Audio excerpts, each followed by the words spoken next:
সম্মান নিয়ে খেলাধুলা করার কে তোমাকে পাওয়ার দিয়েছে? আল্লাহ তাবারক ওয়া তাআলা বলেছেন, সম্মান আমার হাতে, অসম্মানী আমার হাতে। পারলে লোকের সম্মান করবে, লোকের অসম্মানী করতে যাবে না। পারলে লোকের আয়েবকে লুকিয়ে রাখবে, লোকের আয়েব তুমি কোনোদিন প্রকাশ করবে না। পারলে লোকের কোনো ভুল যদি দেখে থাকো, পার্সোনাল তাকে বুঝিয়ে তাকে সঠিক পথে আনার চেষ্টা করবে। তার আয়েবগুলো বাজারে গিয়ে তুমি বর্ণনা করবে। আমাদের গ্রামের আব্দুল গাফফারকে চিনো? দেখে তো খুবই ভালো লাগে, অমুকের বেটির সাথে তার রিলেশন আছে। এই রোগ তুমি 1 নম্বরের কাপুরুষ। তুমি ওই লোকটিকে পারতে গেলে, তার সাথে যদি তোমার এতই খায়ের খা ছিল, এতই যদি তার ব্যাপারে তোমার এতই তোমার চাহাত ছিল, লোকটিকে পার্সোনাল গিয়ে তুমি বলতে পারলে না? লোকটির জীবন নিয়ে তুমি এইরকম খেলাধুলা কেন করছো? লোকটিকে সঠিক পথে আনার তুমি ব্যবস্থা করো, নাকি তুমি এইরকম আলোচনা করার তোমাকে কে পারমিশন দিয়েছে? এই সমস্ত জিনিসগুলো নিয়ে যদি কেউ ভাবে, তাহলে যারা ইসলাহ করার, যারা সমাজকে ঠিক করার যাদের দায়িত্ব আছে, তারা সেই রকম গভীরভাবে ভেবে যেই রকমভাবে সেই লোকটিকে সঠিক পথে আনার ব্যবস্থা করা যায়, সেই রকম তারা পথ অবলম্বন করবে। তাদের এটা অধিকার দেওয়া হয়েছে। আপনাকে চায়ের আড্ডায় বসে এই সমস্ত তার সমাধান আনার আপনার সুযোগ নেই।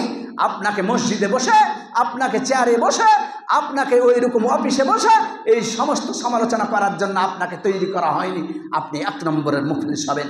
আল্লাহ তাবারক ওয়া তাআলা হাদিসে কুদসির মধ্যে বলছেন, শুনো হে, তোমরা এই কথা শুনে রাখো, আমি মহান আল্লাহ বলছি, ইন্নী হারামতু যুলমা আলা নাফসি, আমি আমার উপর জুলমকে হারাম করে দিয়েছি। হাদিসে কুদসি, যে হাদিসকে আল্লাহর রাসূল আল্লাহ থেকে ডাইরেক্ট বর্ণনা করেন, আল্লাহর রাসূল বলছেন, আল্লাহ স্বয়ং বলছেন, আমি আমার উপর জুলমকে হারাম করে দিয়েছি। জুলম যেই প্রকারই হোক না কেন, মানুষ, আল্লাহ তাবারক ওয়া তাআলা মানুষের উপর কোন রকমের জুলম অত্যাচার করবেন না, এই জিনিসকে আল্লাহ হারাম করে দিয়েছেন। আর বলছেন, শুনো, আমি এইরকম ভাবে ওয়াজআলতুহু বাইনাকুম মুহাররামা, আর এই জুলমকে আমি কিয়ামত অবধি তোমাদের জন্য হারাম করে দিলাম। এর মানে হলো, তুমি কারো সাথে কোনো রকমের জুলম করতে পারো না। কারো সম্মান নিয়ে খেলাধুলা করা হলো জুলম, কারো ইজ্জত নিয়ে খেলাধুলা করা হলো জুলম, কারো ব্যাপারে পর্যালোচনা করা এটা হলো জুলম, কারো ব্যাপারে পরনিন্দা করা এটা হলো জুলম, কারো গীবাত করা এটা হলো জুলম, কারো উপরে তাজাসসুস করা এটা হলো জুলম, কারো সম্মানকে এইরকম ভাবে লোকের সামনে তুলে ধরা এটা হলো জুলম। তাই আল্লাহ তাবারক ওয়া তাআলা তার রাসূলকে বলছেন, ঘোষণা করে দাও, কুল্লুল মুসলিমি আলাল মুসলিমি হারাম দামুহু ওয়া মালুহু ওয়া ইরদুহু। ঘোষণা করো, বলে দাও তুমি এই জালালপুর অঞ্চলের লোকদের, কুল্লুল মুসলিম আলাল মুসলিম হারাম, এক মুসলমানকে অন্য মুসলমানের জন্য হারাম করে দেওয়া হয়েছে। তার রক্তকে, তার অর্থকে, তার টাকা পয়সাকে, তার ধন সম্পদকে, তার যত রকমের পার্সোনালিটি আছে সমস্ত জিনিসকে, তার ইজ্জত সম্মানকে, সমস্ত জিনিসকে তোমার জন্য হারাম করে দেওয়া হয়েছে। তুমি কারো ব্যাপারে সমালোচনা করবে, এটা তোমার জন্য হারাম করা হয়েছে। কেমন ভাবে তুমি করতে পারো? তাই মুসলিম জাতি এই বিষয়টি গভীরভাবে ভাবতে হবে। আল্লাহর রাসূল সাল্লাল্লাহু আলাইহি সাল্লামের এই একটি আর হাদিসের শুধু ছোট্ট করে অনুবাদ করে আমার খুতবা শেষ করে দিচ্ছি। আল্লাহর রাসূল এইরকম সাহাবাদের নিয়ে বসে আছেন আর এইরকম ভাবে বলছেন, আতাদরুনা মাল মুফলিস, এই আমার সাহাবাবর্গরা, তোমাদের কাছে আমার একটি প্রশ্ন, আমার এই প্রশ্নের উত্তর তোমাদের দিতে হবে। আতাদরুনা মাল মুফলিস, তোমরা বলো আমাদের মধ্যে দরিদ্র কারা তোমরা চিনো? আমাদের মধ্যে সব থেকে দরিদ্র, মুফলিস, গরিব এমন ব্যক্তি যার এই বাড়ির এই দিক দিয়ে কুকুর ঢুকে ওই দিক দিয়ে বের হয়ে যায়, যার বাড়ি এত ভাঙাচোরা, যার বাড়ির এই দিক দিয়ে ইঁদুর ঢুকে ওই দিক দিয়ে বের হয়ে যায়, বলো আমাদের মধ্যে সব থেকে মুফলিস, দরিদ্র, গরিব, পাটিচার মানুষকে? সাহাবারা বললেন, আল মুফলিসু ফিনা মাল্লা দিরহাম ওয়ালা মাতা। আল্লাহর রাসূল, আমরা তো জানি আমাদের মধ্যে দরিদ্র গরিব ব্যক্তি তিনি, যার কাছে টাকা নেই, পয়সা নেই, যার কাছে খেজুরের বাগান নেই, ওই মানুষটি।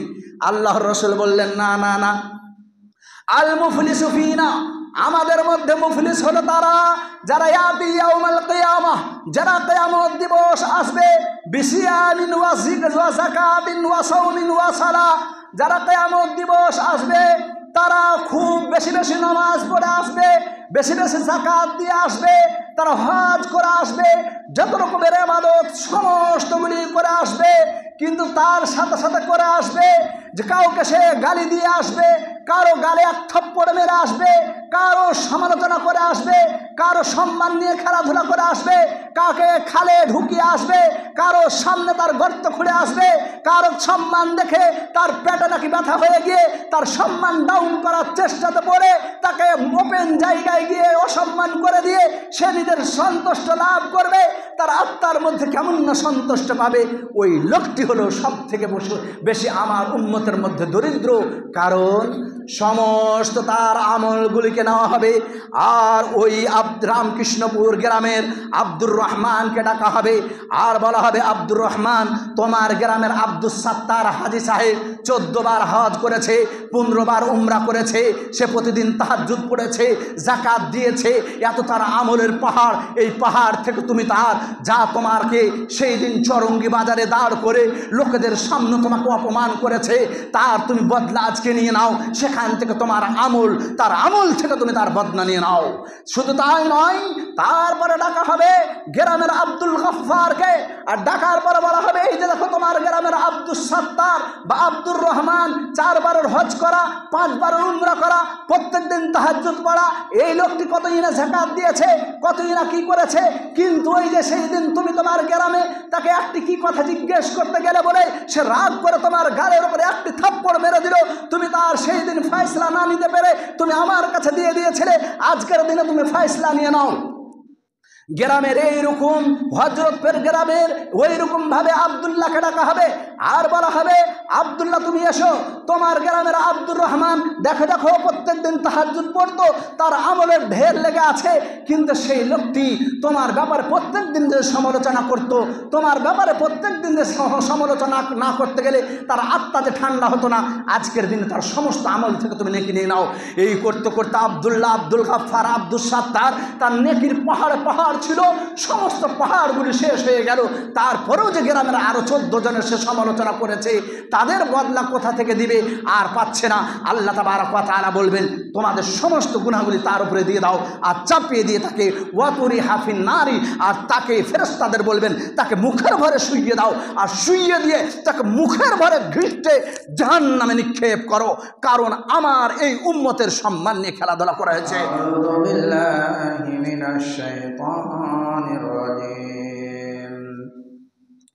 بسم الله الرحمن الرحيم يا أيها الذين آمنوا اتقوا الله حق تقاته ولا تموتن إلا وأنتم مسلمون وقال تعالى يا أيها الناس اتقوا ربكم الذي خلقكم من نفس واحدة وخلق منها زوجها وبث منهما رجالا كثيرا ونساء واتقوا الله الذي تساءلون به والأرحام إن الله كان عليكم رقيبا يا أيها الذين آمنوا اتقوا الله وقولوا قولا سديدا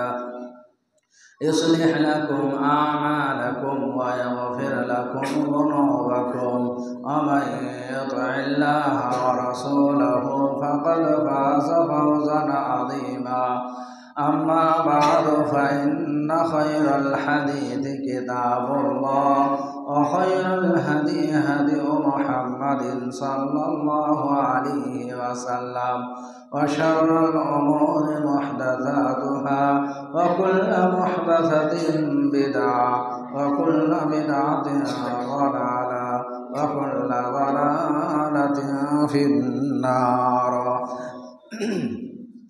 قال الله تعالى في كلامه المجيد أعوذ بالله من الشيطان الرجيم بسم الله الرحمن الرحيم يا أيها الناس اتقوا ربكم واخشوا يوما لا يجزي والد عن ولده ولا مولود هو وجاز عن والده شيئا إن وعد الله حق فلا تغرنكم الحياة الدنيا ولا يغرنكم بالله الغرور. يقول الله تبارك وتعالى في الحديث القدسي: يا عبادي إني حرمت الظلم على نفسي وجعلته بينكم محرما فلا تظالموا. وقال النبي صلى الله عليه وسلم: كل المسلم على المسلم حرام دمه وماله وعرضه. যখন আমার শরীরটা আর এরকম হয় যে না পারা আর কিছু মনে হয় চলবে না, আর এরকম মনে হয় যে আমি এবার সামনে মৃত্যু দেখতে পাচ্ছি, বা এরকম মনে হয় যে আর আমার দ্বারাই সমাজে ওই রকম কোনো কাজ হবে না, তখন আমি সমাজের দিকে ঘুরে আল্লাহমুখী হই। সেই সময় আমার যে কাজটি সামনে থাকে সেটি হচ্ছে আমার আমল। আমরা ওই জিনিসটির উপরে বেশি ফোকাস করি, সেটি হলো আমল। কিন্তু তার থেকে যে আর একটি ইম্পর্টেন্ট জিনিস আছে সেটির উপর আমরা ফোকাস করি না, সেটি হলো ঈমান। আমরা জানি আমলের মধ্যে একটি অজু কিভাবে ভঙ্গ হয় আমাদের জানা আছে। অজুতে কি এমন কাজ হয়ে গেলে আমাদের অজু ভঙ্গ হয়ে যাবে এটা আমাদের জানা আছে। তেমনিভাবে নামাজ আমাদের একটি গুরুত্বপূর্ণ আমল, আমাদের জানা আছে।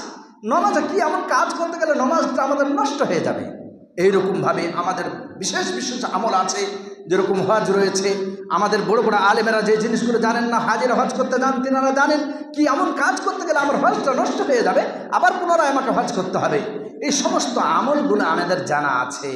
কিন্তু আমাকেও কেউ যদি জিজ্ঞেস করে, আমার থেকে আরও যিনারা বড় বড় আলেম আছেন তিনাদেরও যদি জিজ্ঞেস করা হয়, ঠিক আছে, কিন্তু বলুন তো ঈমান নষ্ট হওয়া, ঈমান নেওয়াতে যে ঈমানকে কি এমন জিনিসগুলো আছে যেগুলো নষ্ট করে দেবে?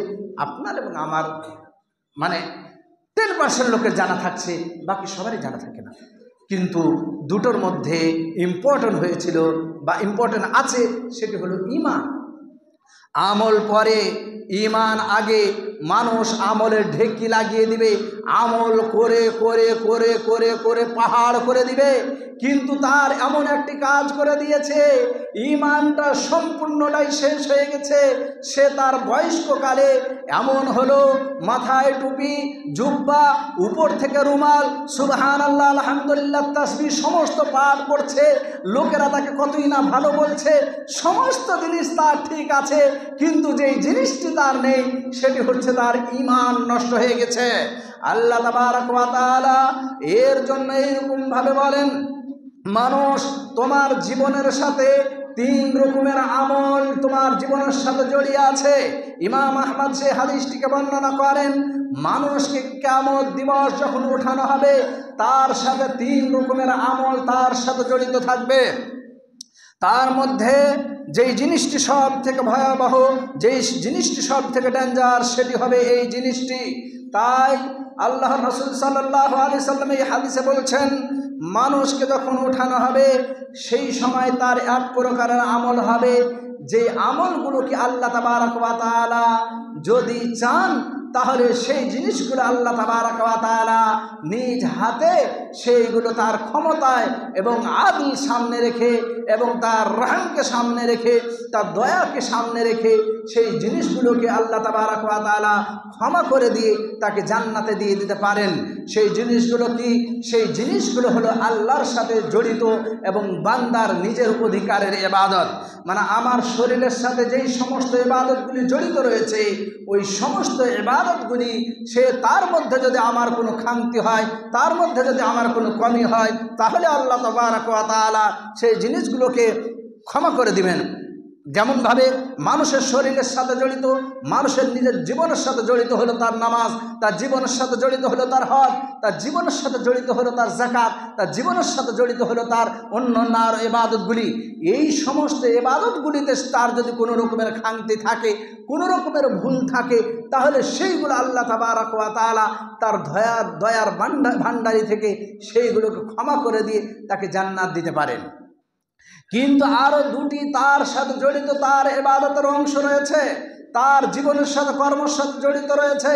সেই দুটি জিনিসের মধ্যে আর একটি জিনিস খুব ভয়ঙ্কর, সেটি হচ্ছে আল ইশরাকু বিল্লাহ, আল্লাহর সাথে শিরক করে দেওয়া।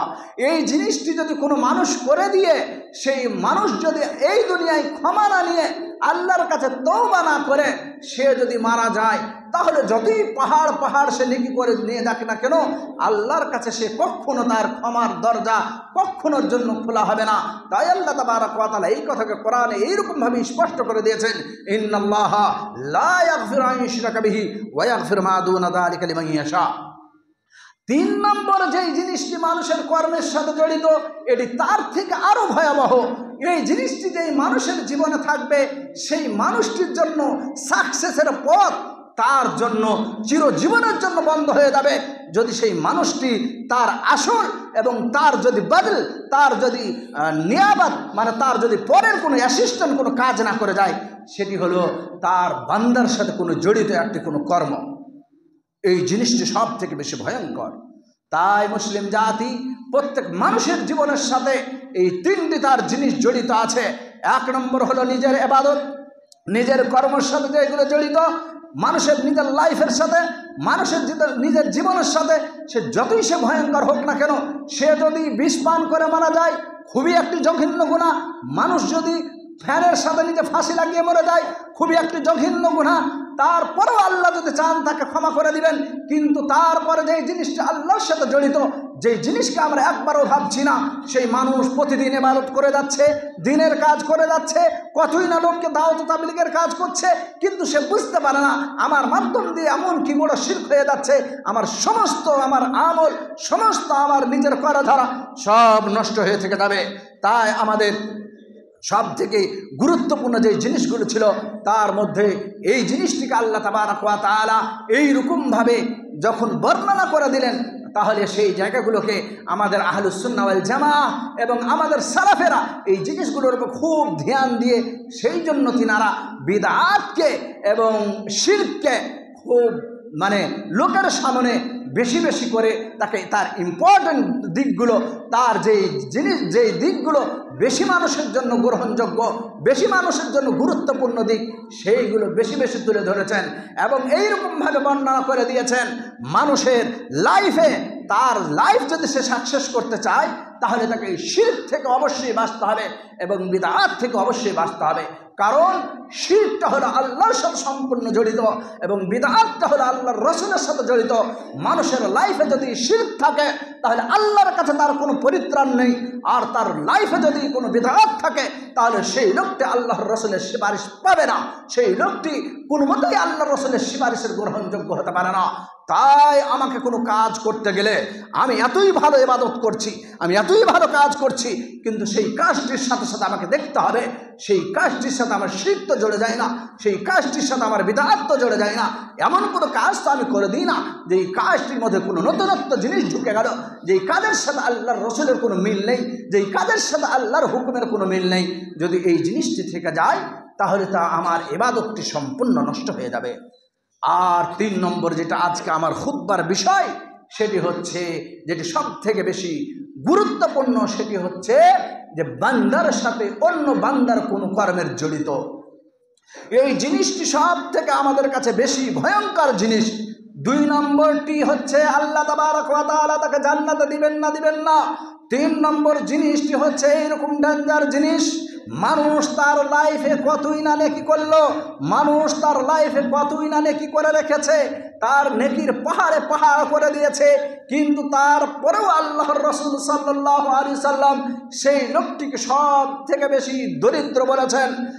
আর এই ব্যাপারে আল্লাহ তাবারক ওয়া তাআলা সূরা লুকমানের মধ্যে 33 নম্বর আয়াতে এইরকমভাবে বলেন, মানুষ তুমি এই পাপটাকে, যেই পাপটি লোকের সাথে জড়িত, এই পাপকে তুমি কিছুই মনে করো না, এই পাপটি এইরকম, তুমি তোমার সন্তানকেও, তোমার সন্তানের যা অধিকার সেই অধিকারটি তুমি দিচ্ছ না, তোমার সন্তানের সাথে তুমি এইরকমভাবে তার খেয়ানত করছো, তেমনিভাবে তোমার বোনের সাথে তোমার খেয়ানত, তোমার তেমনিভাবে তোমার আর পাড়াপড়শি, যারা তোমার পাড়াপড়শি আছে, যারা তোমার রিশতেদার আছে, যারা তোমার আত্মীয়রা আছে, তাদের সাথে তোমার এইরকম একটি এমন সম্পর্ক করছো যেই সম্পর্কটি তার হুকুকের সাথে, তার অর্থের সাথে, তার লাইফের সাথে জড়িত। এই সমস্ত জিনিসগুলোতে তুমি এইরকমভাবেই তোমার আচরণ দেখিয়ে দাও, এটি তো আমার সন্তান, এর সাথে যেমন ব্যবহার করি চলবে, এটি তো আমার ভাই, একে যদি আমি 10 কাঠা জমি না দিই তাহলে চলেই যাবে, এটি তো আমার বোন, একে যদি আমি 5 কাঠা জমি নাই দিই তাহলে চলেই যাবে, এই তো আমার নিজের কুটুম, একে যদি আমি এর সাথে 10,000 টাকা নিয়েছিলাম যদি না দিই চলেই যাবে। এইরকমভাবে যত রকমের কাজ রয়েছে এই সমস্ত জিনিসগুলোকে আমি সাধারণ হিসাবে এইরকমভাবে চালিয়ে দিলাম। আমাকে গ্রামবাসী একটি দায়িত্ব দিল, গ্রামের লোকেরা আমাকে সর্দার করলো। এইরকমভাবে এই লোকটি খুবই আমানতদার মানুষ, গ্রামের সর্দার সে চালিয়ে নিতে পারবে, তাই আমাকে সর্দারি দিল। সর্দারির টাকাকে আমার নিজের মতো, আমার নিজের ব্র্যান্ড হিসাবে আমি সর্দারি টাকাকে লোকের মধ্যে আমি বন্টন করলাম।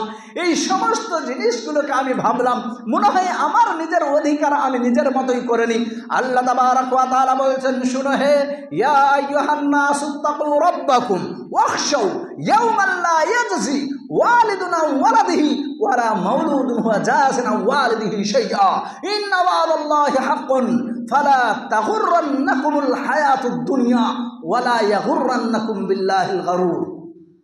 নিজের চাচাতো ভাই ছাড়ো, নিজের বোন ছাড়ো, নিজের আরো কোনো কুটুম সদর যা আছে তোমার সমস্তকে ছেড়ে দাও, আত্মীয় ছেড়ে দাও, গ্রামবাসী দূরে যাক, সমস্ত দূরে ছেড়ে দাও।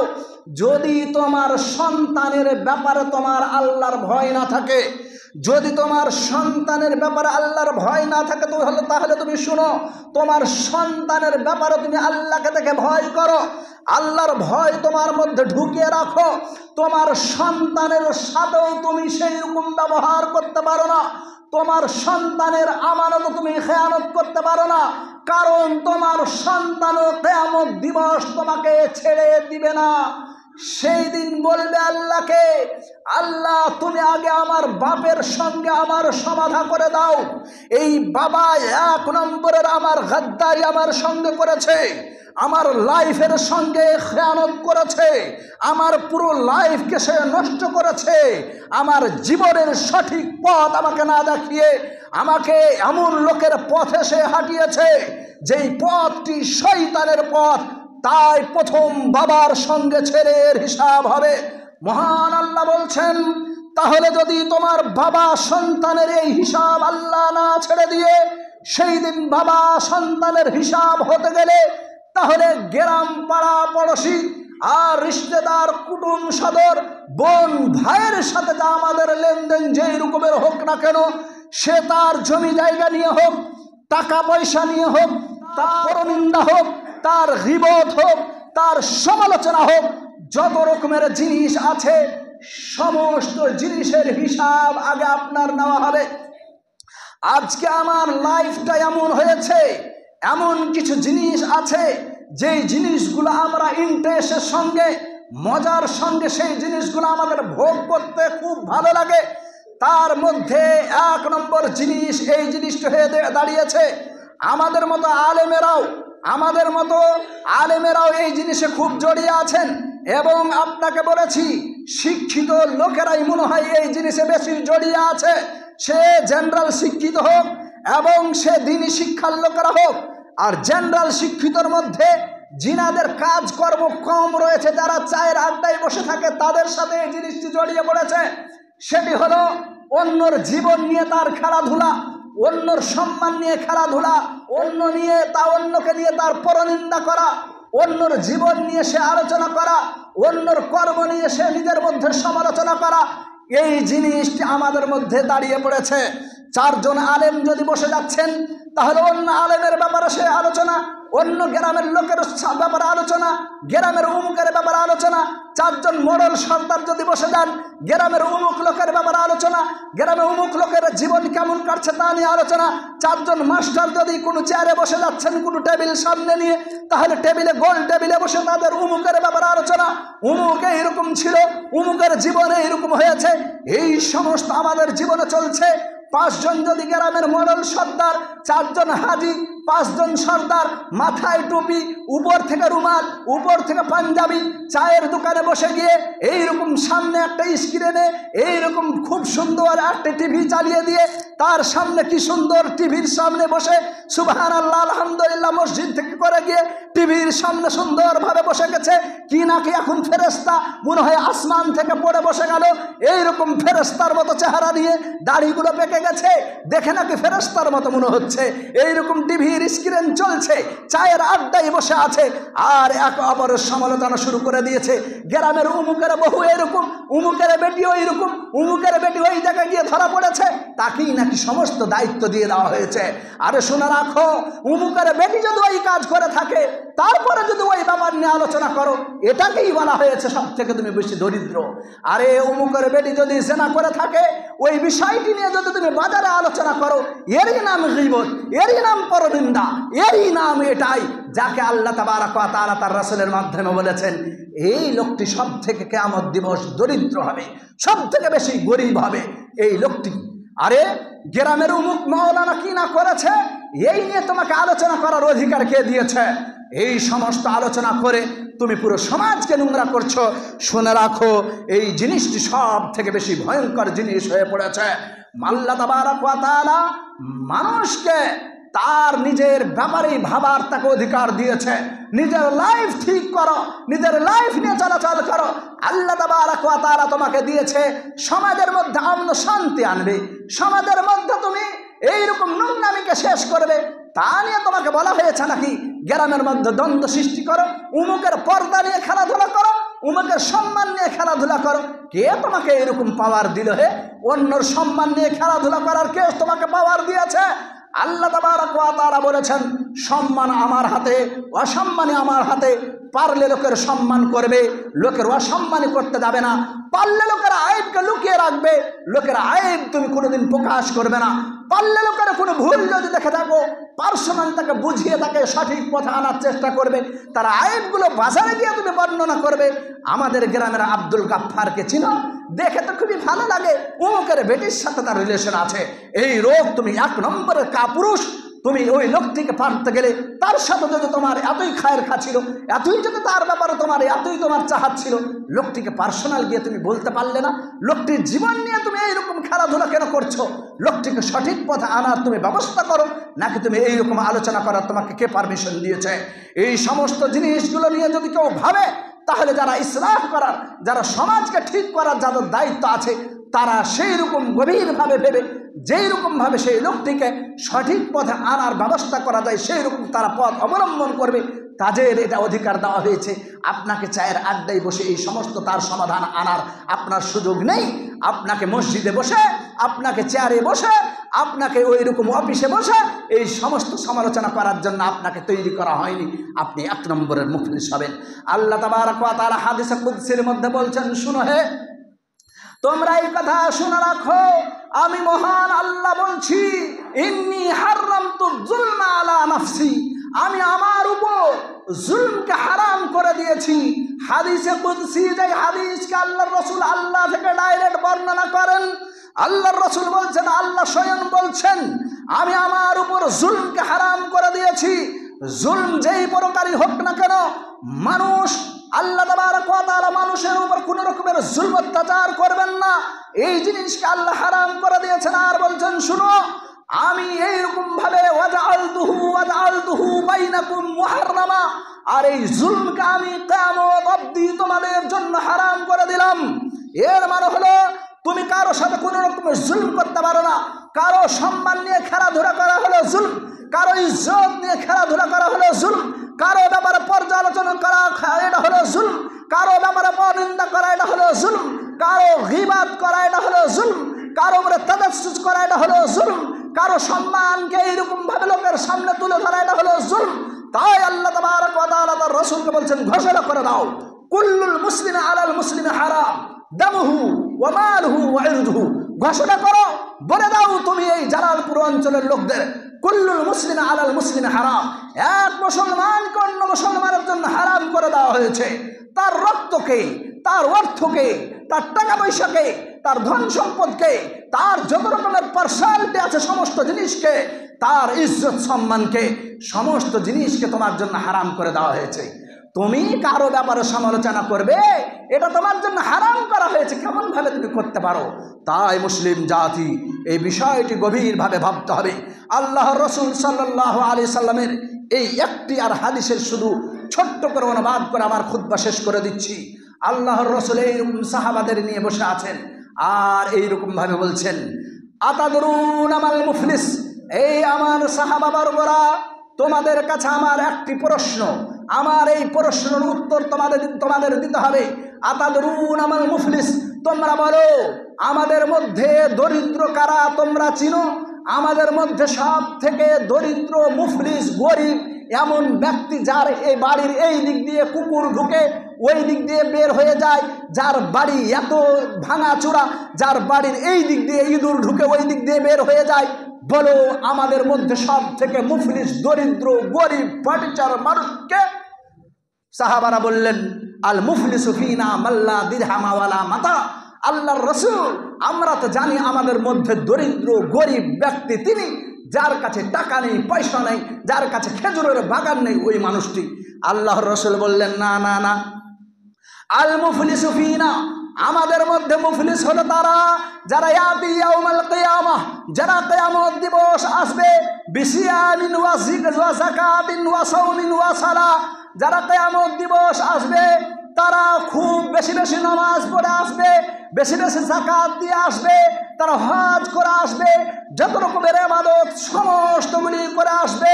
কিন্তু তার সাথে সাথে করে আসবে যে কাউকে সে গালি দিয়ে আসবে, কারো গালে এক থাপ্পড় মেরে আসবে, কারো সমালোচনা করে আসবে, কারো সম্মান নিয়ে খেলাধুলা করে আসবে, কাকে খালে ঢুকিয়ে আসবে, কারো সামনে তার গর্ত খুঁড়ে আসবে, কারো সম্মান দেখে তার পেটে নাকি ব্যথা হয়ে গিয়ে তার সম্মান ডাউন করার চেষ্টাতে পড়ে তাকে ওপেন জায়গায় গিয়ে অসম্মান করে দিয়ে সে নিজের সন্তুষ্ট লাভ করবে। তার আত্মার মধ্যে কেমন না সন্তুষ্ট পাবে। ওই লোকটি হলো সব থেকে বেশি আমার উম্মতের মধ্যে দরিদ্র, কারণ সমস্ত তার আমলগুলিকে নেওয়া হবে আর ওই রামকৃষ্ণপুর গ্রামের আব্দুর রহমানকে ডাকা হবে আর বলা হবে, আব্দুর রহমান, তোমার গ্রামের আব্দুস সাত্তার হাজী সাহেব 14 বার হজ করেছে, 15 বার উমরা করেছে, সে প্রতিদিন তাহাজ্জুদ পড়েছে, যাকাত দিয়েছে, এত তার আমলের পাহাড়, এই পাহাড় থেকে তুমি তার যা তোমাকে সেই দিন চরঙ্গি বাজারে দাঁড় করে লোকেদের সামনে তোমাকে অপমান করেছে, তার তুমি বদলা আজকে নিয়ে নাও, সেখান থেকে তোমার আমল, তার আমল থেকে তুমি তার বদলা নিয়ে নাও।